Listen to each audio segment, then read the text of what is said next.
ప్రేక్షకులకి ఓదెల నుంచి రాజేంద్రన్న విలేజ్ నుంచి వచ్చిన మీ అందరికి కూడా నమస్కారం. వేదిక ముందున్నటువంటి విజయన్న, సంతోష్ అన్న, మీకు పెద్దలందరికీ నమస్కారం. సింబా జర్నీ స్టార్ట్ అవ్వడానికి ముఖ్య కారణం ఉదయ్ భాను గారు అండి. ఈ విషయం మీకు చెప్పాలి అంటే, ఒక మంచి థాట్ ఉంటే సినిమాలు ఎలా తయారవుతాయి, ఒక మంచి థాట్ ప్రొవోకింగ్ సినిమాలు అని. తను గ్రీన్ ఇండియా ఛాలెంజ్లో ఒక మొక్కను నాటి 3 పేర్లు సజెస్ట్ చేయమన్నప్పుడు ఆయన నా పేరు సజెస్ట్ చేశారు. నేను మొక్కలు నాటడానికి ఎక్కడో ఫామ్ హౌస్లో మొక్కలు నాటుతూ ఉంటే ఆ పిక్చర్స్ సోషల్ మీడియాలో వెళ్ళిన తర్వాత అప్పుడు దాని గురించి సంతోష్ అన్న చేసిన పనుల గురించి, గ్రీన్ ఇండియా ఛాలెంజ్ గురించి, కేసీఆర్ గారు తలపెట్టిన హరితహారం గురించి తెలుసుకోవడం జరిగింది. ఆ టైంలో, కరోనా టైంలో కూడా మనం అందరం ఆక్సిజన్ కోసం ఎంత సఫర్ అయ్యామో అందరికీ తెలుసు.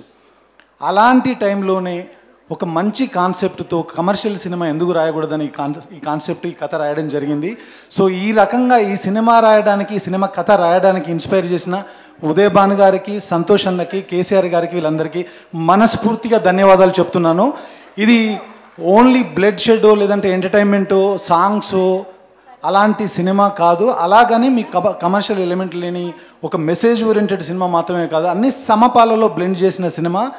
బయలాజికల్ మెమరీని టచ్ చేస్తూ, మొక్క యొక్క ఇంపార్టెన్స్ని చెప్తూ సినిమాని ఆద్యంతం చాలా చక్కగా రాసాం. అంతే చక్కగా నాతో పాటు 8 సంవత్సరాలు జర్నీ చేసిన మురళి తీశారు.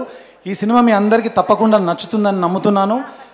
ఆ తర్వాత చెప్పాల్సింది రాజేంద్రన్. సినిమా కమర్షియల్గా ఉండాలి, బిజినెస్ కదా అని చెప్పినప్పుడు నేను ఆయనకు 4-5 కథలు చెప్పాను. అన్న, ఈ సినిమా ఇంత బడ్జెట్లో అవుతుంది, మీకు రికవరీ కూడా చాలా బాగుంటుంది, ఇంతలో చేయండి అంటే ఆ కథలన్నీ వద్దు అని వదిలేసి సింబా కథనే సెలెక్ట్ చేసుకొని, నేను సమాజం నాకు ఎంతో ఇచ్చింది, యాజ్ ఏ జర్నలిస్ట్గా నేను స్టార్ట్ అయ్యి ఈరోజు ఒక ప్రొడక్షన్ చేసే స్థాయికి నేను వచ్చానంటే నాకు సమాజం చాలా ఇచ్చింది. అదే సమాజాన్ని నాకు ఏమన్నా తిరిగి ఇవ్వాలి. నేను ఒక మొక్కనో 1000 మొక్కలో పెడితే అది మంచిగా జరుగుతుంది, కానీ దీని ద్వారా కొన్ని వేల మందిని, లక్షల కోట్ల మందిని ఇన్స్పైర్ చేయొచ్చు.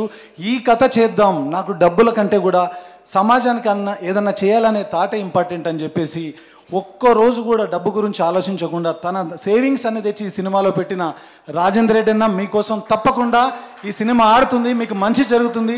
ఇండస్ట్రీలో యాజ్ ఏ ప్రొడ్యూసర్గా మిమ్మల్ని తప్పకుండా అందరూ గుర్తుపెట్టుకుంటారు.